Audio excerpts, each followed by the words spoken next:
In last class, we are discussing about colligative properties and we have read two colligative properties. जो पहली हमने पढ़ी थी वो थी relative lowering in vapour pressure, और दूसरी जो कोलिगेटिव प्रॉपर्टीज हमने पढ़ी थी वो थी एलिवेशन इन बॉइलिंग पॉइंट। सबसे पहले हमने ये सीखा था कि कोलिगेटिव प्रॉपर्टीज क्या होती हैं। हमारी बात ऐसे हुई थी कि सॉल्यूशन की दो प्रॉपर्टीज जो सोल्यूट पार्टिकल्स के नंबर पे डिपेंड करती हैं, सॉल्यूशन की प्रॉपर्टीज जो सोल्यूट पार्टिकल के नंबर पे डिपेंड करती हैं, उनकी नेचर पे नहीं, कोलिगेटिव प्रॉपर्टीज कहलाती हैं। उनको हम कोलिगेटिव प्रॉपर्टीज बोलते हैं। दो कोलिगेटिव प्रॉपर्टीज है वो हम कंप्लीट कर चुके हैं, relative lowering in vapour pressure, और जो सेकंड था वो था elevation in boiling point. Today we will discuss about depression in freezing point. Depression का मीन क्या होता है? डिप्रेस होना यानी रिड्यूस होना, कम होना। इन फ्रीजिंग पॉइंट मतलब क्या होने वाला है? यहाँ पे फ्रीजिंग पॉइंट है वो रिड्यूस होने वाला है। हम अच्छी तरह जानते हैं हम कब बात कर रहे हैं। मान लो ये बात कब होने वाली है? कोई कंटेनर है जिसमें सोलवेंट फिल्ड है, जो विलायक है वो भरा हुआ है, अगर उसमें हम नॉन वोलेटाइल सॉल्यूट है उसको ऐड करते हैं तो जो सॉल्यूशन का फॉर्म होता है, जब किसी सॉल्यूट में हम नॉन वोलेटाइल सॉल्यूट है उसको ऐड करते हैं तो जो सॉल्यूशन का फॉर्म होता है, जैसे मान लो ये कोई कंटेनर है, इस कंटेनर में मान लो वाटर है या सॉल्वेंट है वो फिल्ड है, अगर इसमें नॉन इसका कोई ना कोई फ्रीजिंग पॉइंट होगा। फ्रीजिंग पॉइंट क्या होता है वो तो हम अभी डिस्कस करेंगे, बट मैं जैसे ही इसमें नॉन वोलेटाइल सॉल्यूट को ऐड करता हूं, मैं जैसे ही इसमें नॉन वोलेटाइल सॉल्यूट है उसको ऐड करता हूं, सॉल्यूशन का फॉर्म होता है, और सॉल्यूशन का फॉर्म होता है तो जो सॉल्यूशन बनेगा उसका फ्रीजिंग पॉइंट होता है वो सॉल्वेंट से कम मिलने वाला है। फ्रीजिंग पॉइंट क्या होता है, ये कम क्यों मिलता है, ये सब हम बात करेंगे। फिलहाल समझना, हमने जो हेडिंग डाली है वो है डिप्रेशन इन फ्रीजिंग पॉइंट है, और डिप्रेस का मीन क्या? रिड्यूस होना, कम होना। कब? जब किसी सॉल्वेंट में नॉन वोलेटाइल सॉल्यूट है उसको ऐड करते हैं तो जो सॉल्यूशन का फॉर्म होता है उसका जो वेपर प्रेशर है वो डिक्रीज होता है।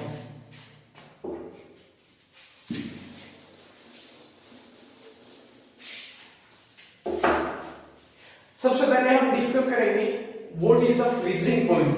तो पहली जो हमने हेडिंग लगाई है वो यही है, फ्रीजिंग पॉइंट क्या होता है।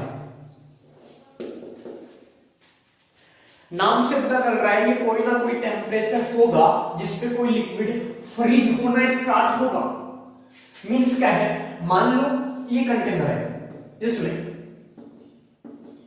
वाटर फिल्ड है, जो वाटर है वो भरा हुआ है, जो वाटर है इसमें लिक्विड स्टेट में है, लिक्विड स्टेट में है जिसको जनरली हम वाटर ही बोलते हैं। मान लो ये रूम टेम्परेचर पे रखा हुआ है और इसमें जो रूम टेम्परेचर है वो मान लो 25 डिग्री सेल्सियस, 25 डिग्री सेल्सियस है।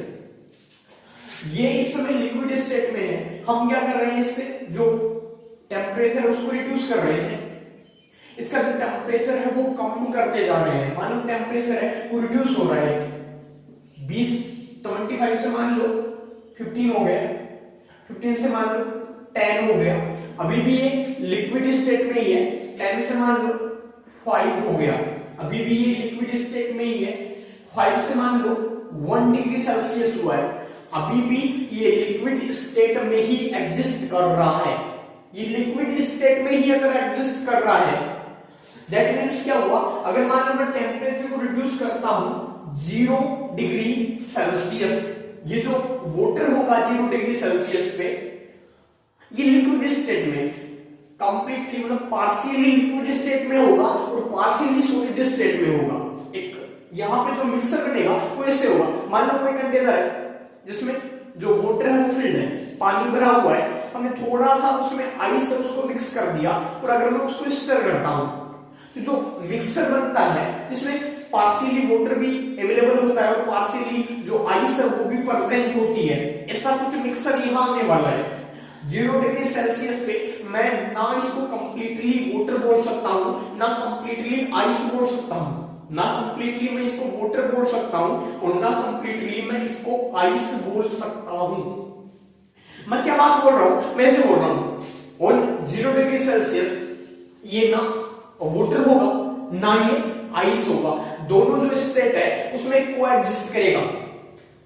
0 डिग्री सेल्सियस से जैसे मैं टेम्परेचर है उसको रिड्यूस करता हूं, ये जो वाटर है वो सॉलिड स्टेट में कन्वर्ट हो जाएगा, मींस आइस में कन्वर्ट हो जाएगा।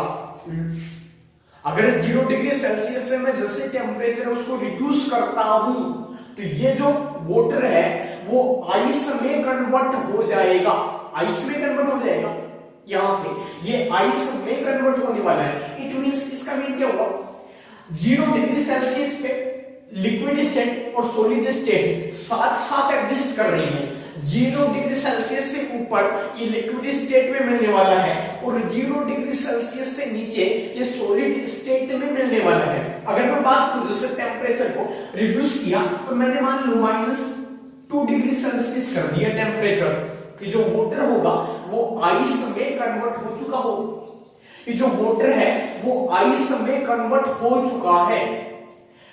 इसका मीन क्या हुआ, इसका मीन ये हुआ 0 डिग्री सेंटीग्रेड से अबोव मान लो टेम्परेचर है वो 1 डिग्री सेल्सियस है, दैट मींस ये लिक्विड स्टेट में एग्जिस्ट करेगा।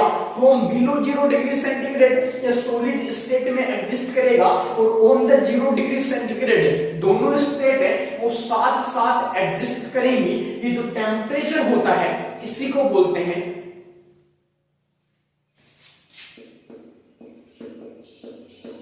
Freezing point. ये जो 0 डिग्री सेल्सियस होता है इसी को फ्रीजिंग पॉइंट बोलते हैं। यानी 0 डिग्री सेल्सियस कैसे बोल सकता हूं मैं, फ्रीजिंग पॉइंट पे क्या होगा, कोई भी लिक्विड होगा उसकी जो सॉलिड स्टेट और जो लिक्विड स्टेट है वो इक्विलिब्रियम में होती है, साथ साथ एग्जिस्ट करती हैं। इक्विलिब्रियम की यही तो कंडीशन होती है, दो चीजें होती हैं वो साथ साथ एग्जिस्ट करती है। तो फर्स्ट ऑफ ऑल हमने बात की है किसके बारे में, फ्रीजिंग पॉइंट के बारे में।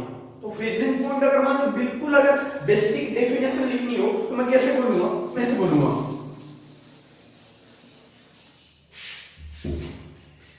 That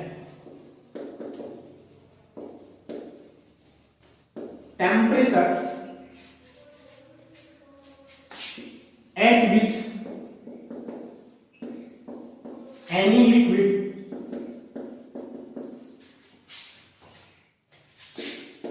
starts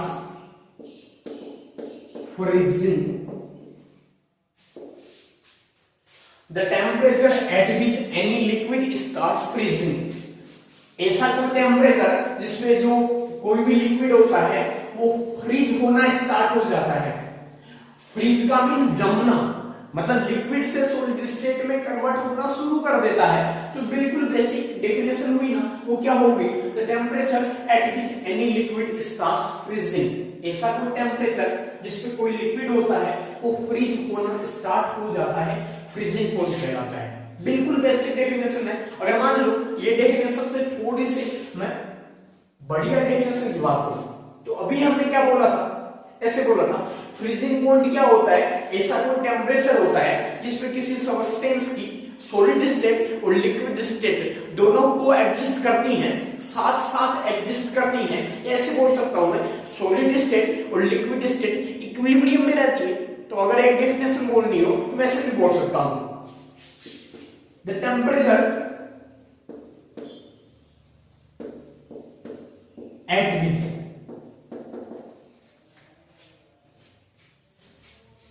solid phase and liquid phase of a substance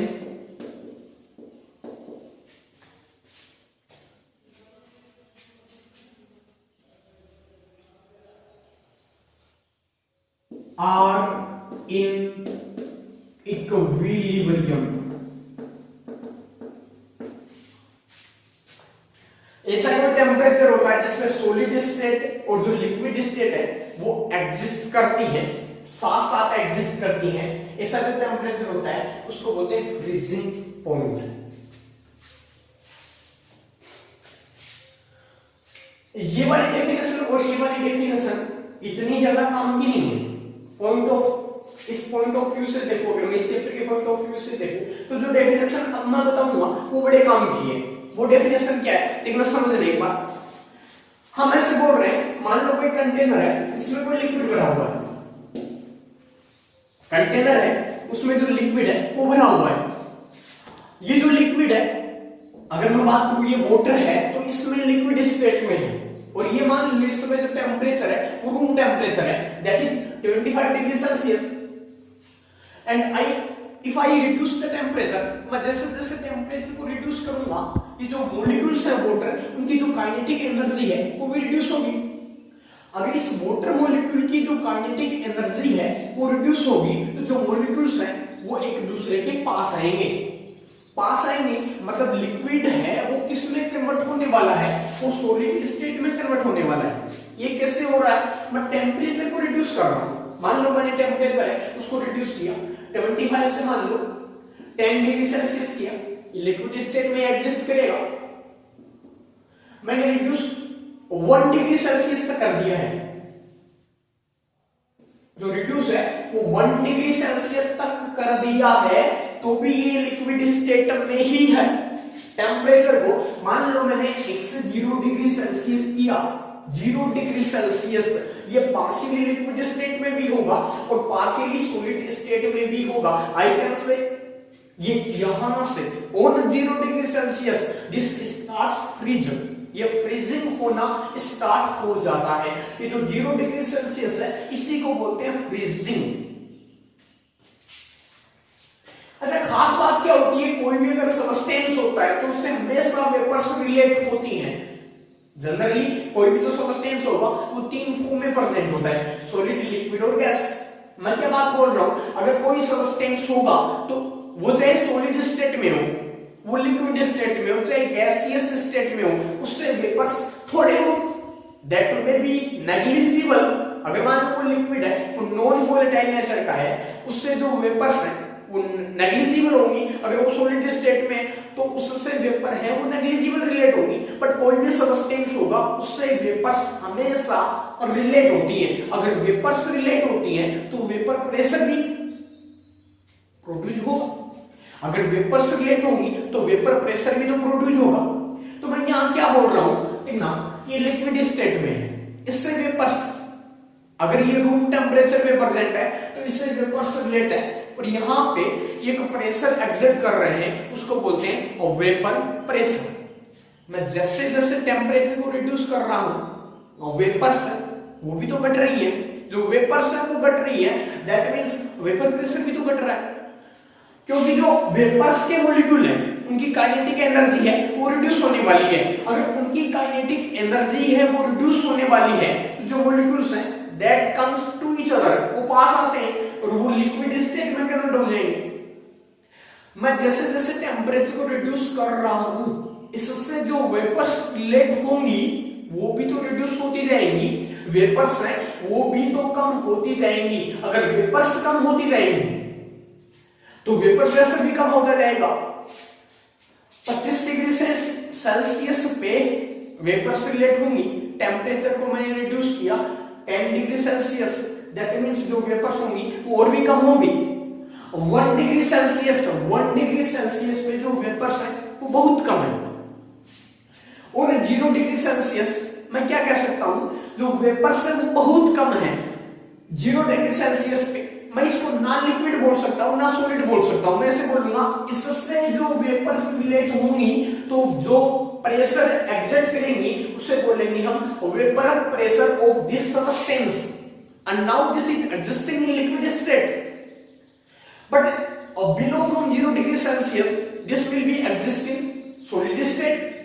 0 degree Celsius है, इससे नीचे ये सॉलिड स्टेट में एग्जिस्ट करने वाला है। मैं ऐसे बोल सकता हूं 0 डिग्री सेल्सियस है, इस पे लिक्विड स्टेट में भी एग्जिस्ट कर रहा है, सॉलिड स्टेट में भी एग्जिस्ट कर रहा है। दोनों जो स्टेट है वो साथ साथ एग्जिस्ट कर रही है।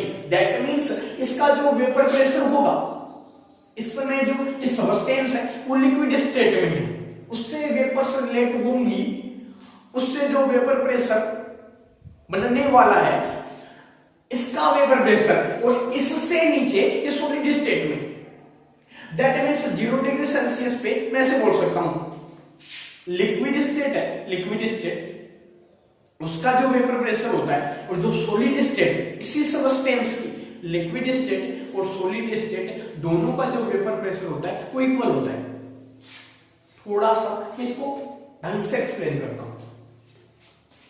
ये जो सब्सटेंस है वो लिक्विड स्टेट में एग्जिस्ट कर रहा है, इससे वेपर्स रिलेट होंगी और एक प्रेशर एग्जर्ट होगा, एक प्रेशर प्रेजेंट होगा, उससे बोलेंगे हम वेपर प्रेशर। मैं टेम्परेचर को जैसे ही रिड्यूस कर रहा हूं, दैट मींस वेपर्स है वो भी रिड्यूस होती जा रही है, जो प्रेशर एग्जर्ट होगा वो भी तो रिड्यूस हो। ये जो लिक्विड है जैसे जैसे टेम्परेचर कम होता जा रहा है, जो वेपर है वो कम होती जा रही है, और जो वेपर प्रेशर है वो कम होता जा रहा है।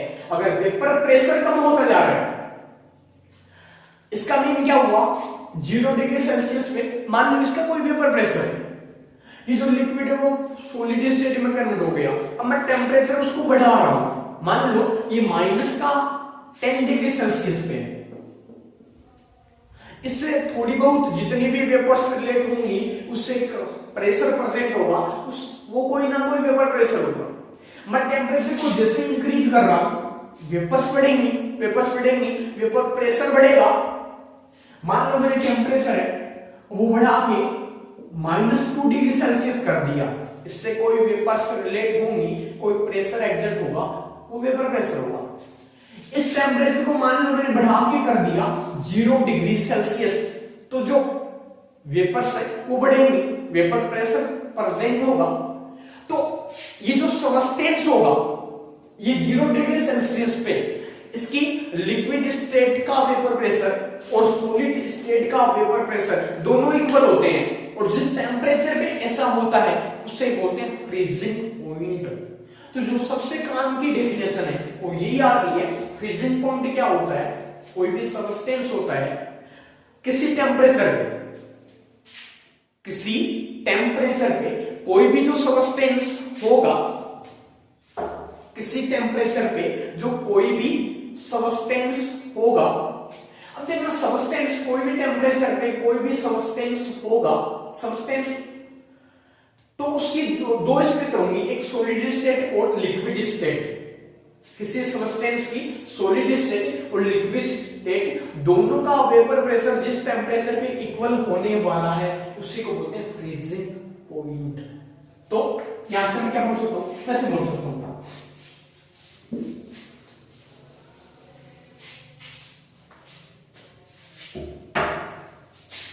The temperature at which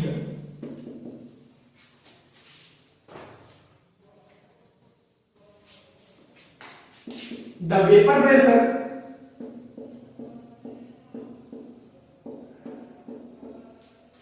the temperature at which the vapor pressure of solid state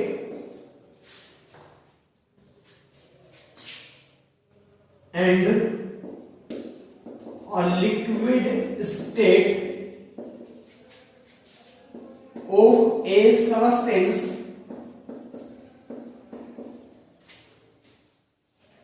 are equal is known as freezing point। यानी ऐसा कोई टेम्परेचर जिसपे किसी सब्सटेंस की सॉलिड स्टेट और लिक्विड स्टेट दोनों का वेपर प्रेशर है वो इक्वल हो जाता है, उसी को बोलते हैं फ्रीजिंग पॉइंट।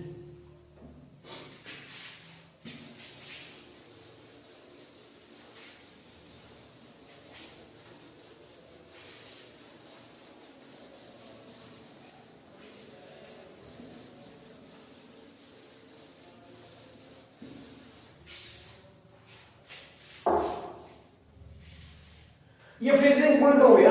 दूसरा जो फ्रीजिंग पॉइंट होता है वो हेडिंग क्या है, डिप्रेशन इन फ्रीजिंग पॉइंट। यानी जब किसी, जैसे मान लो ये कंटेनर है, इसमें कोई सोलवेंट है वो भरा हुआ, हम इसमें जैसे ही किसी नॉन वोलेटाइल सॉल्यूट को ऐड करेंगे, हम इसमें जैसे ही नॉन वोलेटाइल सॉल्यूट है उसको ऐड करते हैं तो जो सॉल्यूशन का फॉर्म होता है, सॉल्यूशन का जो वेपर प्रेशर है वो डिक्रीज हो जाएगा। जो सॉल्यूशन है उसका जो वेपर प्रेशर है वो डिक्रीज होने वाला है। वो क्यों डिक्रीज होने वाला है, हमने बहुत बार इस बात के बारे में डिस्कस कर लिया है कि जब किसी सॉल्वेंट में नॉन वोलेटाइल सॉल्यूट को ऐड करते हैं, जो सॉल्यूशन का फॉर्म होता है उसका जो वेपर प्रेशर है वो डिक्रीज होने वाला है। अगर उसका वेपर प्रेशर डिक्रीज होने वाला है, दैट मींस क्या हुआ, अगर इसका वेपर प्रेशर है वो डिक्रीज होने वाला है, हम पढ़ रहे हैं डिप्रेशन इन फ्रीजिंग पॉइंट, साथ में इसका जो फ्रीजिंग पॉइंट है वो भी डिक्रीज होने वाला है। वो क्यों होगा वो भी हम रीजन बात करेंगे। मैं ऐसे बोल रहा हूं इसका जो फ्रीजिंग पॉइंट वो भी डिक्रीज होने वाला है, किसका, सॉल्यूशन का। कब, किसी सॉल्वेंट में हम जैसे ही नॉन वोलेटाइल सॉल्यूट है उसको ऐड करते हैं। थोड़ा सा इसको हम ग्राफिकली भी रिप्रेजेंट करेंगे, फिर मैं जो ऐसे बोल रहा हूं,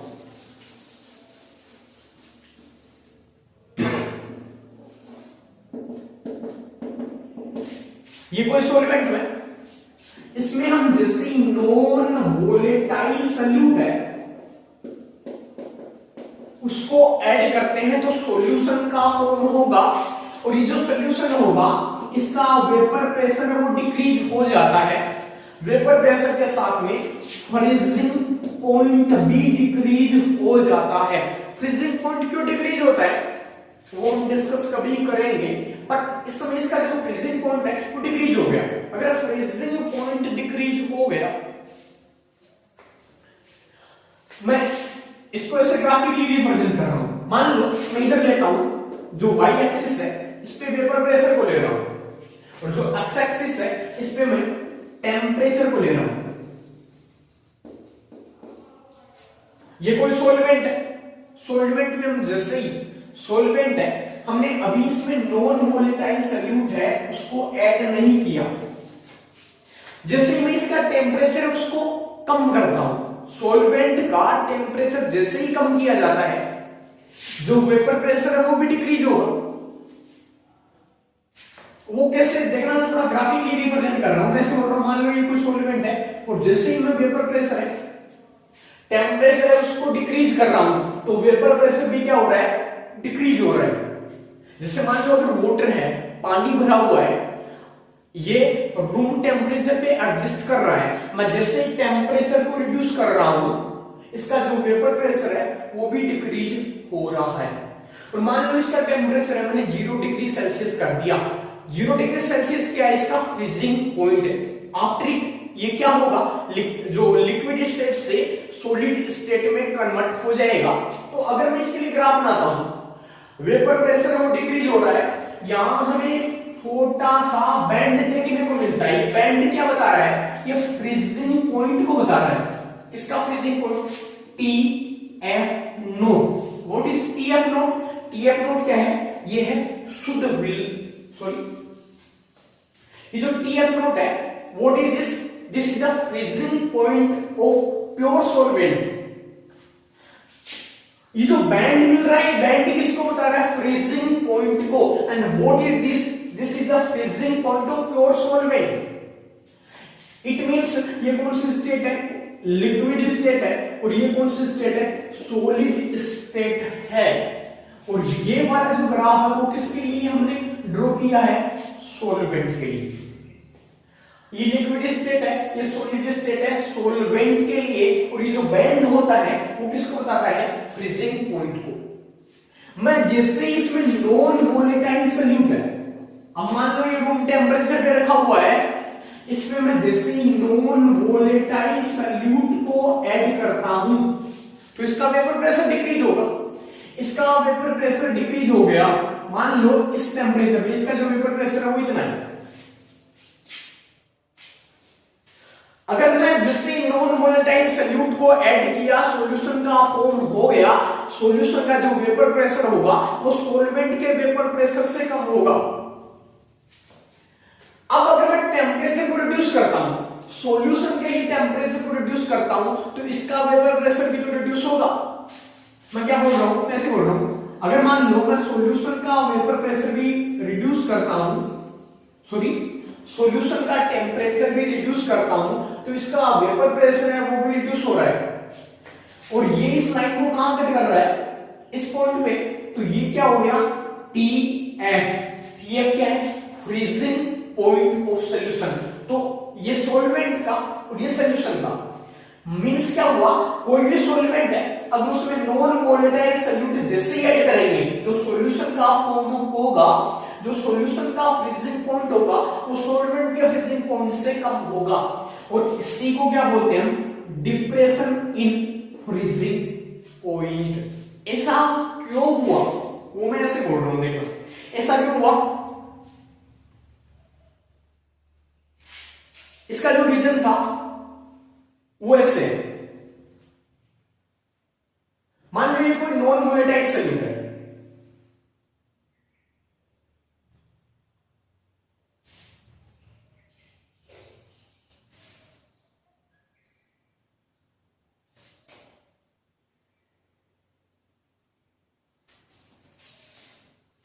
ये कोई नॉन वोलेटाइल सॉल्यूट है, सॉरी ये कोई सॉल्वेंट में, इसमें जैसे ही नॉन वोलेटाइल सॉल्यूट है उसको ऐड करते हैं तो जो सॉल्यूशन का फॉर्म होगा, सॉल्यूशन का जो वेपर प्रेशर होगा वो सॉल्वेंट के वेपर प्रेशर से कम मिलने वाला है। अगर मैं टेम्परेचर है उसको रिड्यूस करता हूं, टेम्परेचर को अगर मैं रिड्यूस करता हूं तो इसका जो वेपर प्रेशर है वो भी डिक्रीज हो रहा है। ये इस पॉइंट पे कट कर रहा है, दैट मींस ये जो पॉइंट होगा वो किसका फ्रीजिंग पॉइंट होगा, सॉल्यूशन का फ्रीजिंग पॉइंट होगा, और इसी को बोलते हैं डिप्रेशन इन फ्रीजिंग पॉइंट। अभी हमने नॉन वोलेटाइल, इसका रीजन बता रहा हूं, अभी हमने नॉन वोलेटाइल है वो सॉल्यूट, नॉन वोलेटाइल सॉल्यूट है उसको ऐड नहीं किया है, यहां पे कौन भरा हुआ है, सॉल्वेंट भरा हुआ है, दैट मींस यहां पर जो मॉलिक्यूल होंगे वो भी किसके होंगे, सॉल्वेंट के। मान लो ये सॉल्वेंट के मॉलिक्यूल्स हैं,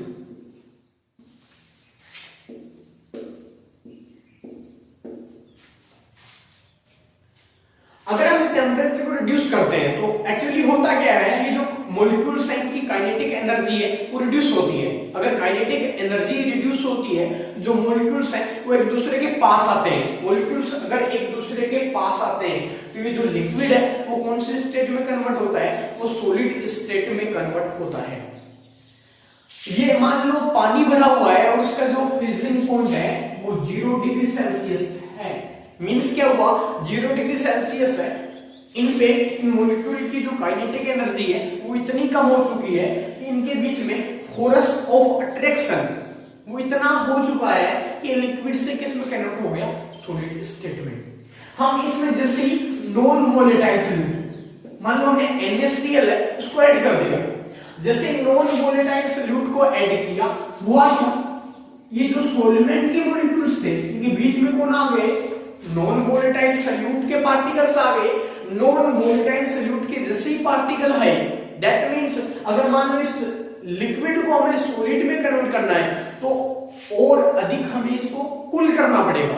ऐसा क्यों, क्योंकि देखिए पहले इनके बीच में हम जैसे टेम्परेचर है उसको रिड्यूस कर रहे थे, जो इनके बीच में इनकी काइनेटिक एनर्जी है वो रिड्यूस हुई, फोर्स ऑफ अट्रैक्शन हुआ वो इतना हो गया, ये जो लिक्विड है वो किस में कन्वर्ट हो गया, सॉलिड स्टेट में। बट नाउ यहाँ पे नॉन वोलेटाइल सॉल्यूट के पार्टिकल आ गए, इसका मीन क्या हुआ, इनके बीच में जो डिस्टेंस है वो बढ़ गई। पहले क्या हुआ था, पहले से हुआ था जिससे इनकी जो एनर्जी है वो रिड्यूस हुई, एनर्जी कम हुई, ये पास आ गए, पास आ गए मींस क्या हुआ, इनके बीच में फोर्स ऑफ अट्रैक्शन बढ़ गया। अब क्या हुआ, जिससे इनके बीच में कौन आ गया है, नॉन वोलेटाइल सॉल्यूट के पार्टिकल आ गए हैं, इनके बीच में आ गए। दैट मींस अगर हम टेम्परेचर को कम कर रहे हैं तो इनके बीच में फोर्स ऑफ अट्रैक्शन डेवलप हो रहा है, ये पास आ रहे हैं। बट अब इनके बीच में कोई मॉलिक्यूल है, किसी सबस्टेंस, किसी अदर सबस्टेंस के मॉलिक्यूल प्रेजेंट है, दैट मींस अब इनके बीच में फोर्स ऑफ अट्रैक्शन है, उसको अगर ज्यादा डेवलप करना है तो हम इनको और अधिक कूल करना पड़ेगा। अगर और अधिक कूल करना पड़ेगा तो फ्रीजिंग पॉइंट है प्रोड्यूस हो जाएगा। यही इसका रीजन होता है। इसका रीजन क्या होता है, जो सॉल्वेंट के मॉलिक्यूल्स हैं इनके बीच में कौन आ जाते हैं, सोल्यूट के पार्टिकल्स आ जाते हैं, तो फ्रीजिंग पॉइंट है प्रोड्यूस हो जाता है। इस ग्राफ से हम एक बात को समझ रहे हैं क्या, मान लो किसी नॉन वोलेटाइल सॉल्यूट में हम जैसे ही किसी सॉल्वेंट में हम नॉन वोलेटाइल सॉल्यूट है उसको ऐड कर रहे हैं, जो सॉल्यूशन का फॉर्म होगा उसका वेपर प्रेशर है वो डिक्रीज हो जाएगा। जो वेपर प्रेशर है वो डिक्रीज होगा और वेपर प्रेशर जैसे ही डिक्रीज होगा, इसका मीन क्या हुआ, मान लो ये वाला ग्राफ है, हमने थोड़ा सा नॉन वोलेटाइल सॉल्यूट है वो ज्यादा ऐड कर दिया। अगर ज्यादा ऐड कर दिया दैट मींस जो वेपर प्रेशर है वो ज्यादा डिक्रीज होगा। वेपर प्रेशर ज्यादा डिक्रीज होगा दैट मींस अब जो सॉल्यूशन का फ्रीजिंग पॉइंट होगा वो ये होगा। अगर ये वाला फ्रीजिंग पॉइंट होगा तो डिप्रेशन इन फ्रीजिंग पॉइंट भी हमें ज्यादा मिलने वाला है। मैं से बोल रहा हूं, इस वेपर प्रेशर में जितना ज्यादा लोवरिंग होगा, ये जो वेपर प्रेशर है सॉल्यूशन का जितना ज्यादा कम होने वाला है, डिप्रेशन इन फ्रीजिंग पॉइंट उतना ही ज्यादा मिलने वाला है। ऐसे बोल रहा हूं मैं, किसी भी सॉल्यूशन का जो वेपर प्रेशर है वो जितना ज्यादा कम होने वाला है, मतलब इसमें डिप्रेशन, इसमें जो लोवरिंग है वो जितनी ज्यादा मिलने वाली है, इसका जो फ्रीजिंग पॉइंट है वो उतना ही ज्यादा मिलने वाला है। अगर मैं ऐसे बोलूं, मानो इसका जो वेपर प्रेशर है वो थोड़ा सा कम हुआ है, दैट मींस ये इस ग्राफ को यहां कट कर रहा होगा, दैट मींस इसका जो फ्रीजिंग पॉइंट होगा वो यहां होगा, जो डिप्रेशन होगा वो कम ही तो मिलने वाला है। अगर वेपर प्रेशर है वो यहां पे कम हुआ है बट थोड़ा कम, थोड़ा सा कम है, दैट मींस जो डिप्रेशन में फ्रीजिंग पॉइंट है वो भी कम होगा। मैं ऐसे बोल सकता हूं ग्राफिकली, मैं क्या बोल सकता हूं, मैं ऐसे बोल सकता हूं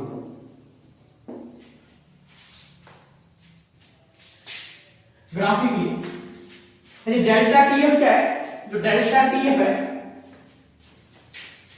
डेल्टा टीएफ है वो है डिफरेंस इन फ्रीजिंग पॉइंट, और उसको क्या बोला हमने, डेल्टा टीएफ। डेल्टा टीएफ है वो क्या है, टीएफ नोट माइनस टीएफ, और यहां पे जो टीएफ नोट है वो क्या है, ये है फ्रीजिंग पॉइंट ऑफ सोलवेंट, और जो टीएफ है वो क्या है, फ्रीजिंग पॉइंट ऑफ सॉल्यूशन। यहां से ग्राफिकली हम क्या बोल सकते हैं, इस वेपर प्रेशर में जितना ज्यादा डिक्रीज होगा या जितना ज्यादा ये लोअर होने वाला है, ये जो डेल्टा टीएफ है उतना ज्यादा मिलने वाला है। मैं ग्राफिकली क्या बोल सकता हूं, मैं ऐसे बोल सकता हूं ग्राफिकली डेल्टा टीएफ प्रोपोर्शनल होता है इसके डेल्टा पी के, और जो डेल्टा पी है वो क्या है, लोअरिंग इन वेपर प्रेशर। जब हमने राउल्ट्स लॉ को डील किया था तो हमने ऐसे बात की थी, जो राउल्ट्स लॉ क्या कहता है, जो लोअरिंग इन वेपर प्रेशर होता है या relative lowering in vapour pressure है, वो किसकी, नॉन वोलेटाइल सॉल्यूट है उसकी मोल फ्रैक्शन के इक्वल होता है। तो वी नो दैट, हम क्या जानते हैं, डेल्टा पी ये प्रोपोर्शनल होता है x B, and what is x B, x B is the mole fraction of non volatile solute. So here x B mole fraction of non volatile solute, दोनों equation से उससे मैं क्या बोल सकता हूं, ऐसे बोल सकता हूं, तो डेल्टा टीएफ होगा ये प्रोपोर्शनल होगा अक्स बी के। अगर प्रोपोर्शनल का जो साइन है उसको रिमूव करूंगा तो कोई ना कोई प्रोपोर्शनलिटी कांस्टेंट आएगा। Delta TF equal K into अक्स बी, और जो के है वो एक कांस्टेंट है। इस ग्राफ को मैं थोड़ा सा रफ कर देता हूं। यहां से क्या बोल सकता हूं मैं, delta T F equal K into अक्स बी।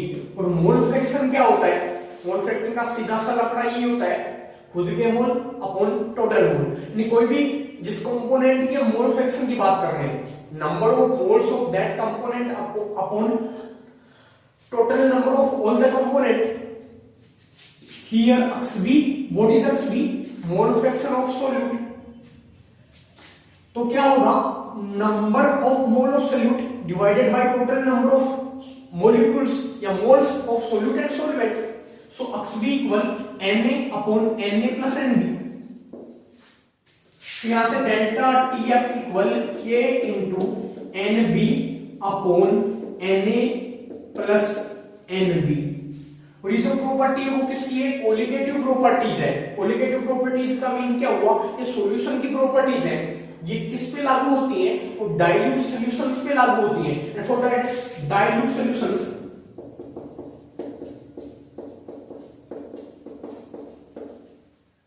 डाइल्यूट सॉल्यूशंस का मीन क्या हुआ, जहां पे जो नंबर ऑफ सॉल्यूट पार्टिकल्स है वो बहुत कम होते हैं किसके कंपैरिजन में, नंबर ऑफ सॉल्वेंट पार्टिकल्स से। तो मैं ऐसे बोल सकता हूं Nb, what is Nb, moles of solute. ये बहुत कम हो गए किसके कंपैरिजन में, मोल्स ऑफ सॉल्वेंट के।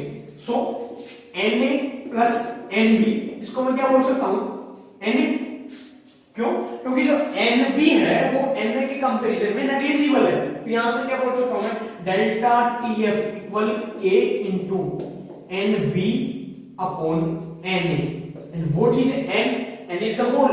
And what is the mole, mole weight by molecular weight या मास बाय मोलर मास, ये तो होता है वेट बाय मोलिकुलर वेट या मास अपॉन मोलर मास, ये ही होता है मोल। तो यहां से मैं ऐसे बोल सकता हूं delta TF equal K into WB upon MB into WA upon MA। ये जो टर्म इसको ऐसे लिख रहा हूं, delta TF equal K into MA WB upon MB into WA। ये जो K इंटू MA है, इसको एक नया कांस्टेंट दे रहा हूं। K क्या था, पहले कांस्टेंट है, और ये क्या है, मोलिकुलर वेट ऑफ सॉल्वेंट। इसको एक नया कांस्टेंट दे रहा हूं, इसको बोल रहा हूं KF। And what is KF, वो अभी हम डील करेंगे।